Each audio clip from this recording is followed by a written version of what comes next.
Hi, career ഗൈഡൻസിൻ്റെ രണ്ടാമത്തെ എപ്പിസോഡിലേക്ക് സ്വാഗതം. ഇന്ന് നമ്മൾ ചർച്ച ചെയ്യാൻ പോകുന്നത് എന്തുകൊണ്ടാണ് കരിയർ പ്ലാനിങ് പ്രാധാന്യമുള്ളതാണെന്ന് പറയാൻ കാരണം. Why career planning is important. ഇതാണ് ഇന്ന് നമ്മൾ ചർച്ച ചെയ്യാൻ പോകുന്ന കാര്യം.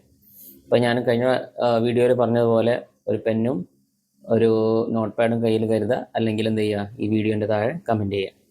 അപ്പോൾ നിങ്ങളൊരു ചോദ്യം ചോദിക്കാൻ പോകും.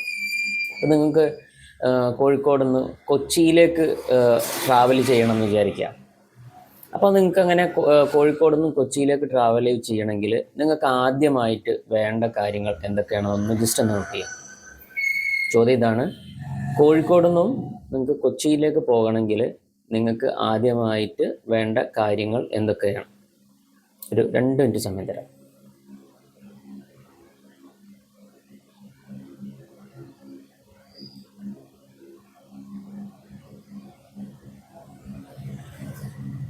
ഓക്കെ, ചിലർ എഴുതിയിട്ടുണ്ടാവും, ചിലർ എഴുതിയിട്ടുണ്ടാവില്ല. എന്തായാലും അപ്പോൾ നിങ്ങളുടെ ഉത്തരം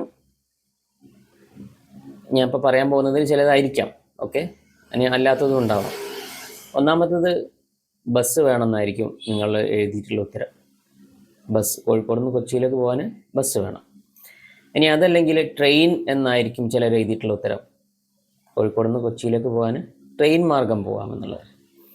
മൂന്നാമത്തെ ഉത്തരം നമുക്ക് ഗൂഗിൾ മാപ്പ് വേണം എന്നുള്ളതായിരിക്കും. ഗൂഗിൾ മാപ്പ് വേണം.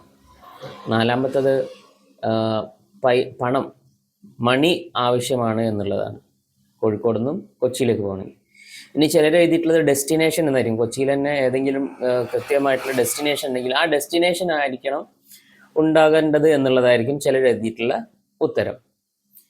അപ്പോൾ ഇവിടെ എനിക്ക് പറയാനുള്ളത്, അപ്പം നിങ്ങൾക്ക് പോകാനുള്ള സ്ഥലം, ഡെസ്റ്റിനേഷൻ നിങ്ങൾക്ക് അറിയില്ല എന്ന് വിചാരിക്കാം.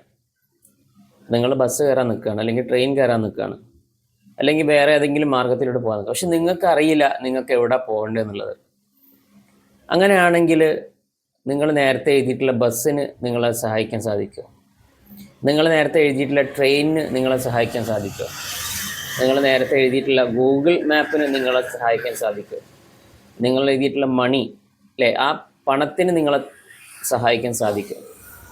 ഇതിനെല്ലാം നിങ്ങളെ സഹായിക്കാൻ സാധിക്കണമെങ്കിൽ നിങ്ങൾക്ക് ഒന്നാമതായിട്ട് അറിയേണ്ടത് നിങ്ങൾക്ക് എവിടെയാണ് പോകേണ്ടത് എന്നുള്ളതാണ് ഒന്നാമതായിട്ട് അറിയേണ്ടത്.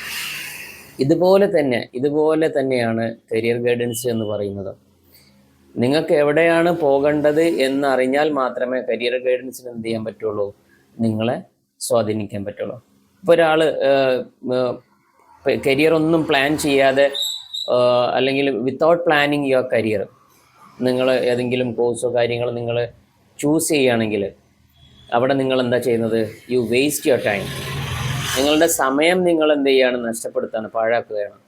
രണ്ടാമത്തെ കാര്യം എന്താണ്? You waste your money. നിങ്ങൾ എത്ര വർഷം പഠിച്ചോ ആ അത്രയും വർഷത്തെ പണം നിങ്ങൾക്ക് എന്ത് ചെയ്യാണ്? നഷ്ടമാവുകയാണ്. എന്തിലൂടെ നഷ്ടമാവാണ്?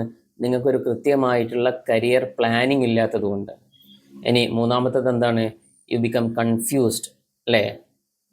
ഞാനിപ്പോൾ ഏത് കോഴ്സ്, അപ്പം ഇനി ഞാൻ എന്ത് ചെയ്യണം എന്നുള്ള ഒരു കൺഫ്യൂഷൻ അവിടെ വരുമെന്നുള്ളതാണ്. എങ്ങനെയാണ് ആ കൺഫ്യൂഷൻ വരുന്നത്? നിങ്ങൾക്കൊരു കൃത്യമായിട്ടുള്ളൊരു കരിയർ പ്ലാനിങ് ഇല്ല എന്നുള്ളതാണ്. You may choose wrong course. ചിലപ്പോൾ നിങ്ങൾ ചൂസ് ചെയ്തിട്ടുള്ള കോഴ്സ് എന്തായിരിക്കും? അത് തെറ്റായിട്ടുള്ളൊരു കോഴ്സായിരിക്കും. അപ്പോൾ ഇത്രയും കാര്യങ്ങൾ, ഇത് മാത്രമല്ല കുറേ കാര്യങ്ങളുണ്ട്. അപ്പോൾ ഇത്രയും കാര്യങ്ങളൊക്കെ എന്തായിരിക്കും? നിങ്ങൾ കൃത്യമായിട്ടൊരു കരിയർ പ്ലാൻ ചെയ്യുന്നില്ല എങ്കിൽ നിങ്ങൾക്ക് ഇത്രയും കാര്യങ്ങളൊക്കെ നഷ്ടമാകുന്നു എന്നുള്ളതാണ്. ഇനി ഒരു ഉദാഹരണം പറയാം. ഒരു എ എന്ന് പറയുന്നൊരു സ്റ്റുഡൻറ്റ് എക്സാമിൽ 98% കൂടിയിട്ട് പാസ്സായിട്ടുള്ളൊരു കുട്ടി. അങ്ങനെ പാസ്സായ സമയത്ത് അവൻ്റെ കുടുംബക്കാരും ഫ്രണ്ട്സുകളും എല്ലാവരും പറഞ്ഞു അവനോട്, നീ സയൻസ് എടുത്തോ എന്ന് പറഞ്ഞു. അങ്ങനെ ആളുകളുടെ നിർബന്ധപ്രകാരം അവൻ എന്ത് ചെയ്തു? സയൻസ് സ്ട്രീം എടുത്തു. അങ്ങനെ അവൻ പഠിച്ചു. പക്ഷെ ഫസ്റ്റ് ഇയർ കഴിഞ്ഞപ്പോഴാണ് അവൻ മനസ്സിലാക്കുന്നത്, എനിക്ക് ഇതിലൊന്നല്ല താല്പര്യമുള്ളത്. എനിക്ക് താല്പര്യമുള്ളത് ഡിസൈനിങ്ങിലും അതുപോലെ തന്നെ ആനിമേഷനിലൊക്കെയാണ് എനിക്ക് താല്പര്യമുള്ളത് എന്ന് അവൻ പിന്നീടാണ് മനസ്സിലാക്കുന്നത്, 1 വർഷം കഴിഞ്ഞിട്ട്. അപ്പോൾ ഈ 1 വർഷം കഴിഞ്ഞിട്ട് പിന്നെ അവൻ ഇഷ്ടപ്പെട്ട മേഖലയിലേക്ക് തിരിഞ്ഞു എന്ന് വിചാരിക്കുക. അപ്പോൾ ഈ ഒരു വർഷം എന്ത് ചെയ്തു, ആ എ എന്ന് പറഞ്ഞ കുട്ടിക്ക് എന്ത് ചെയ്തു, അവൻ്റെ കരിയറിൽ നഷ്ടമായി എന്നുള്ളതാണ്. ഇനി ബി എന്ന് പറയുന്ന ഒരു കുട്ടിയുടെ എക്സാമ്പിൾ നമുക്ക് എടുക്കുകയാണെങ്കിൽ ആ കുട്ടിക്ക് ആകെ 70% മാർക്കുള്ളൂ. അങ്ങനെ എന്ത് ചെയ്തു, അവൻ പോളിടെക്നിക്ക് ചൂസ് ചെയ്തു. അവനറിയാം അവൻ്റെ ഇൻട്രസ്റ്റും അവൻ്റെ പാഷനും ഒക്കെ ഉള്ളത് ആ ടെക്നിക്കൽ ഏരിയയിലാണെന്ന് മനസ്സിലാക്കിയിട്ട് അവൻ എന്ത് ചെയ്തു, പോളിടെക്നിക്ക് ചൂസ് ചെയ്തു അല്ലേ. 3 ഇയർ ഡിപ്ലോമ കോഴ്സ് അവൻ ചൂസ് ചെയ്തു. അങ്ങനെ ഡിപ്ലോമ എല്ലാം കംപ്ലീറ്റ് ആയി അവൻ എന്ത് ചെയ്തു, അവൻ ജോലി കിട്ടി. അതിനുശേഷം അവൻ എന്ത് ചെയ്തു എന്ന് വെച്ച് കഴിഞ്ഞാൽ ബിടെക് ലാറ്ററൽ എൻട്രി ത്രൂ എന്ത് ചെയ്തു, അവൻ അഡ്മിഷൻ നേടുകയും അങ്ങനെ ബിടെക്കും കൂടെ കംപ്ലീറ്റ് ആവുകയും ചെയ്തു. എന്നിട്ട് എന്ത് സംഭവിച്ചു, അവൻ ഇന്ന് ഡിഗ്രി ഉള്ള ആളുകളെക്കാൾ കൂടുതൽ സാലറി വാങ്ങുന്ന ഒരു വ്യക്തിയായിട്ട് മാറി എന്നുള്ളതാണ്. അപ്പോൾ ഈ ഒരു വീഡിയോയുടെ തീം അല്ലെങ്കിൽ ഈ ഒരു വീഡിയോയിൽ നിന്ന് നിങ്ങൾക്ക് കിട്ടുന്ന ലെസൺ എന്ന് പറയുന്നത്, mark don't decide your future. നമ്മളുടെ മാർക്കല്ല നമ്മുടെ ഫ്യൂച്ചറിന് എന്ത് ചെയ്യുന്നത്, തീരുമാനിക്കുന്നത്. ദ റൈറ്റ് ഡിസിഷൻ ഡസ് അല്ലേ. നമ്മൾ എടുക്കുന്ന കൃത്യമായിട്ടുള്ളെങ്കിൽ ശരിയായിട്ടുള്ള തീരുമാനമാണ് എന്ത് ചെയ്യുന്നത്, നമ്മളെ അതിലേക്ക് സക്സസ്ഫുൾ ആയിട്ടുള്ള കരിയറിലേക്ക് നയിക്കുന്നത് എന്നുള്ളതാണ്. അപ്പം ഈ രണ്ടാമത്തെ വീഡിയോയുടെ പോയിന്റ് എന്ന് പറയുന്നത് why career planning is important എന്നുള്ളതാണ്.